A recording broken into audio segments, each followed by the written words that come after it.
Hello student, मेरा नाम हामिद हुसैन है। अभी तक मैंने आपको प्रेजेंट इंडेफिनिट टेंस पूरा कंप्लीटली पढ़ाया था, जिसमें note number 1, note number 2, note number 3, note number 4 और नोट नंबर 5 बताए थे। आज मैं आपको प्रेजेंट कॉन्टिन्यूअस टेंस पढ़ाऊंगा। स्टार्ट करते हैं।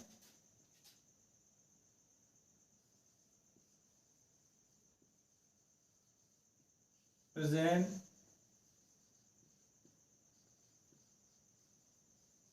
कॉन्टिन्यूअस टेंस, जिसको हिंदी में वर्तमान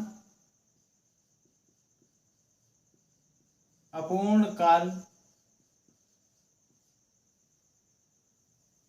कहते हैं। ये प्रेजेंट कॉन्टिन्यूअस टेंस है, जिसे हम वर्तमान अपूर्ण काल कहते हैं। अब हम इसकी पहचान बता रहे हैं।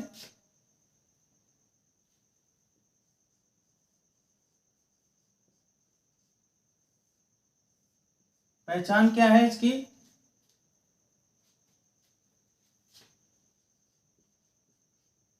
मैं लिख के पहचान बता रहा हूं, फिर मैं ओरल बताऊंगा। पहले इस टेंस की या इस टेंस में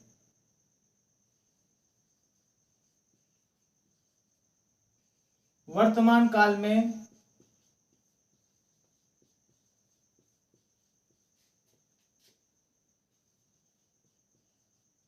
काम का समय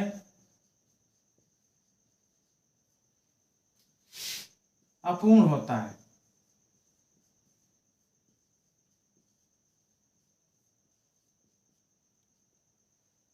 इसके बाद हिंदी वाक्यों के अंत में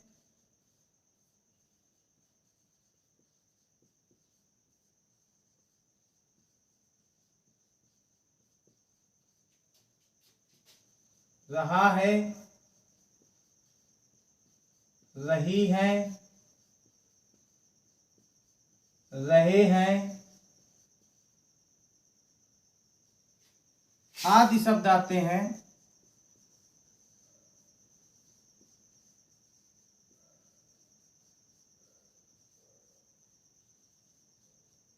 उसे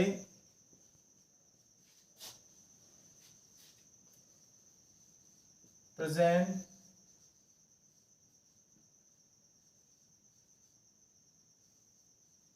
कॉन्टिन्यूअस टेंस कहते हैं।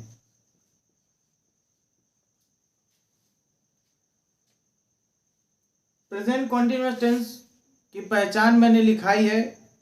इसको मैं आपको एक बार ओरल भी बता दे रहा हूं। इस टेंस में वर्तमान काल में काम का समय अपूर्ण होता है। हिंदी वाक्यों के अंत में रहा है, रही है, रहे हैं आदि शब्द आते हैं। उसे हम प्रेजेंट कॉन्टिन्यूअस टेंस कहते हैं। तो ये तो इसकी प्रेजेंट कॉन्टिन्यूअस टेंस की पहचान हो गई है। अब इसके बाद में इसके रूल्स देखिए, नियम। इसके नियम क्या है? नंबर 1, कर्ता। जब भी हम ट्रांसलेशन बनाते हैं तो उसमें हमको सबसे पहले कर्ता लिखना होता है। कर्ता, जिसको हिंदी में इंग्लिश में बोलते हैं सब्जेक्ट। नंबर 2, सहायक क्रिया।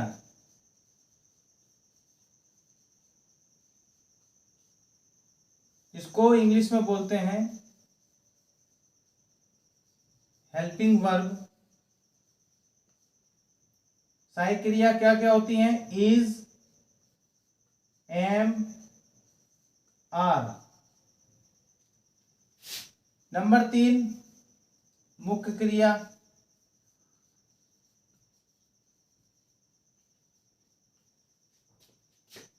जिसको इंग्लिश में बोलते हैं मेन वर्ब। और मुख्य क्रिया में क्या होता है, आईएनजी का प्रयोग। और नंबर 4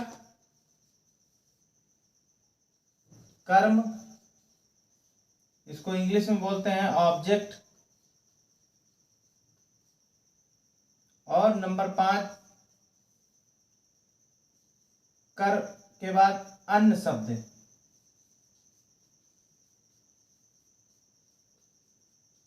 इसको इंग्लिश में बोलते हैं ETC, अदरवाइज। तो ये हमारा प्रेजेंट कॉन्टिन्यूअस टेंस के नियम है। इसमें से सबसे पहले कर्ता, फिर उसके बाद सहायक क्रिया, फिर मुख्य क्रिया, मुख्य क्रिया में आईएनजी, इसके बाद में कर्म, कर्म का अन्य शब्द। ये हमारे नियम है। अब मैं इसके आगे नोट बताता हूं, एक एग्जांपल भी बताता हूं।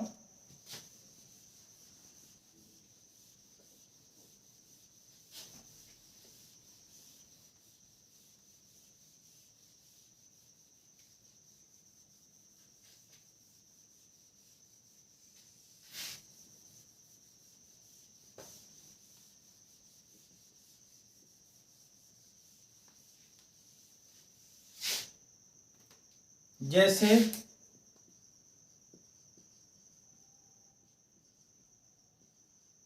राम घर जा रहा है।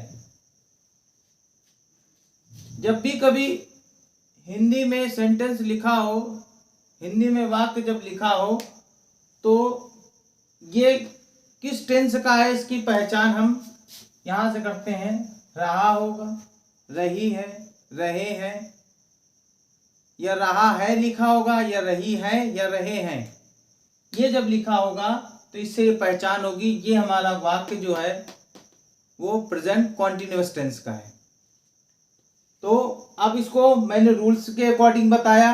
नंबर 1 रूल लिखा है, नंबर 1 सब्जेक्ट कर्ता, नंबर 2 हेल्पिंग वर्ब सहायक क्रिया, सहायक क्रिया इसमें क्या होगी, इज, एम, आर। इसके बाद में मुख्य क्रिया, मुख्य क्रिया के बाद में कर्म, और मुख्य क्रिया में हमेशा आईएनजी का प्रयोग करते हैं। और इसके बाद में कर्म, कर्म क्या अन्य शब्द। अब हम इसको करते हैं। देखिए इसके सबसे पहले हमारा ये कर्ता होता है राम, राम के बाद में जब कर्ता हो जाए इसके बाद सहायक क्रिया।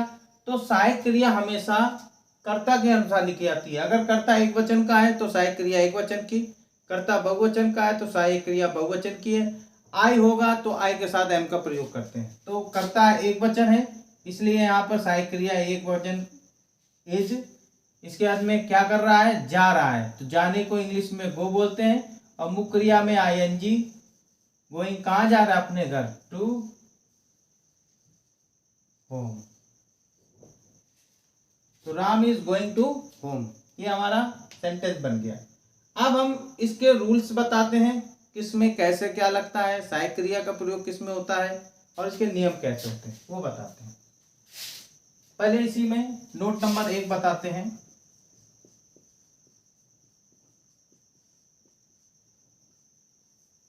नोट नंबर 1 में क्या होता है, अन्य पुरुष कर्ता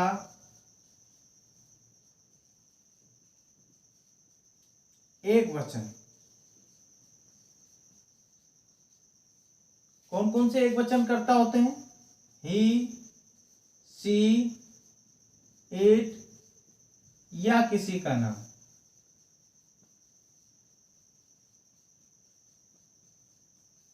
इतनी चीजें हो तो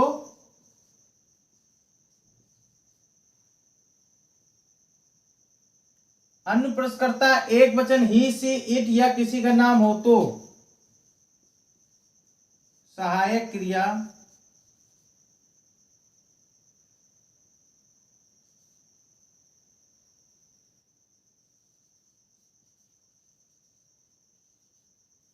सहायक क्रिया इज का प्रयोग करते हैं।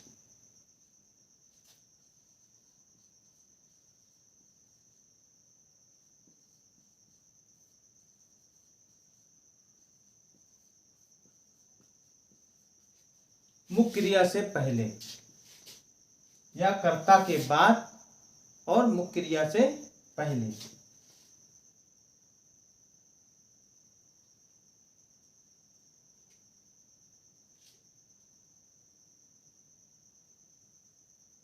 करते हैं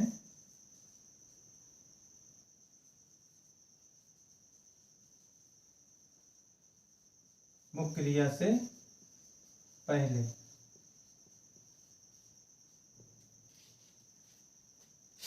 अन्य पुरुषकर्ता एक वचन ही सी इट या कोई नाम हो तो हम सहायक क्रिया इज का प्रयोग करते हैं, वो भी किसके पहले? मुख्य क्रिया से पहले। ये भी लिख सकते हैं मुख्य क्रिया से पहले या कर्ता के बाद हम सहायक क्रिया इज का प्रयोग करते हैं। ठीक, इसके बाद में नोट नंबर 2, बहुवचन। बहुवचन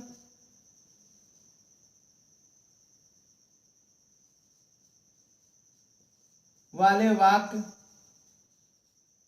कौन कौन से बहुवचन वाले वाक्य होते हैं? वी, दे, यू आदि।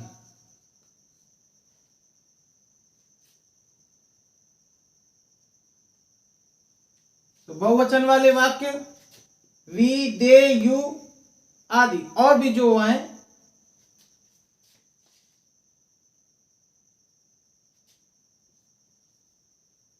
में मुख्य क्रिया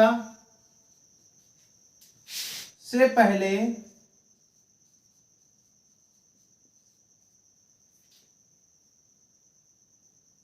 सहायक क्रिया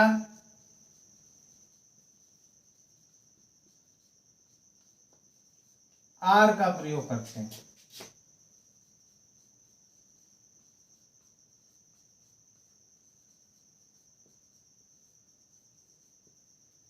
इसके बाद में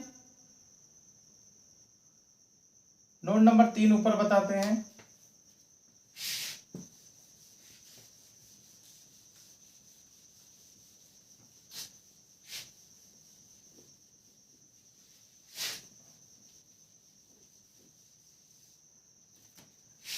नोट नंबर 3,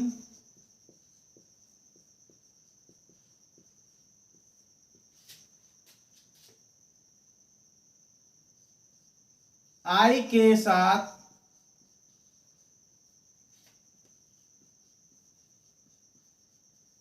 सहायक क्रिया एम का प्रयोग करते हैं।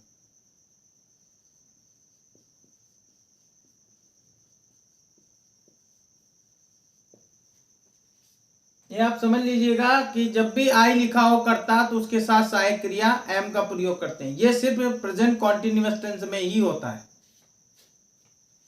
इसके बाद में नोट नंबर 4, नकारात्मक वाले वाक्य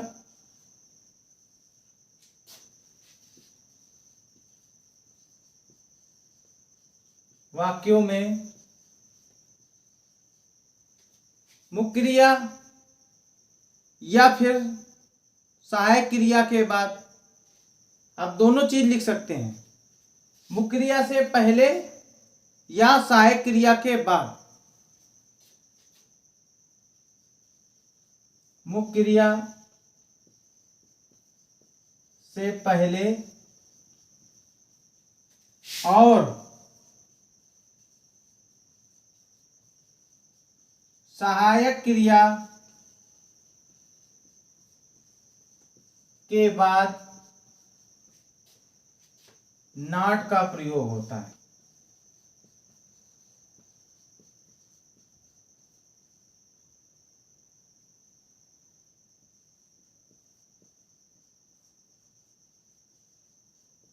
नॉट का प्रयोग होता है। नकारात्मक वाले वाक्य जब भी आए तो हमेशा एक चीज ख्याल रखिएगा, मुख्य क्रिया से पहले या सहायक क्रिया के बाद नॉट का प्रयोग करते हैं। अब नोट नंबर 5 देखिए।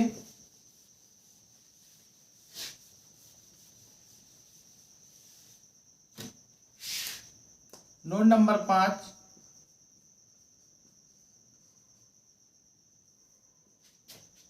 यदि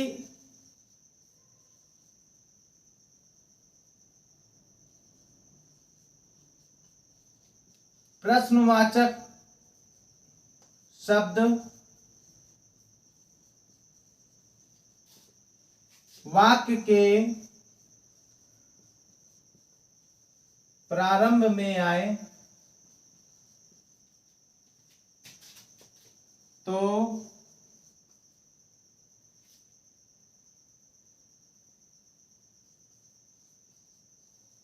उसके स्थान पर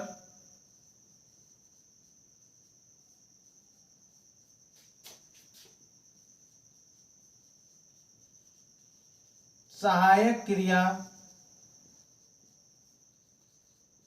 का प्रयोग करते हैं कर्ता के अनुसार।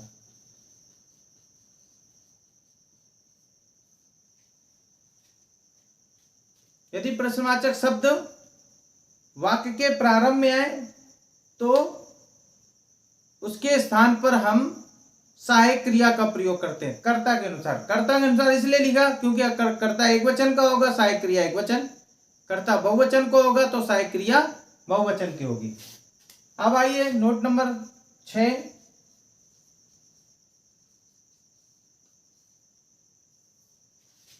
यदि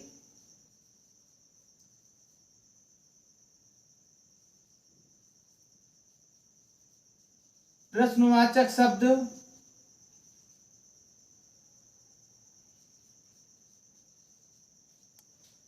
वाक्य के बीच में आए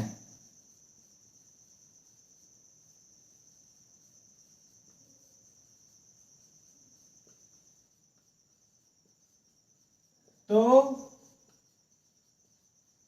सर्वप्रथम उसकी अंग्रेजी बनाते हैं।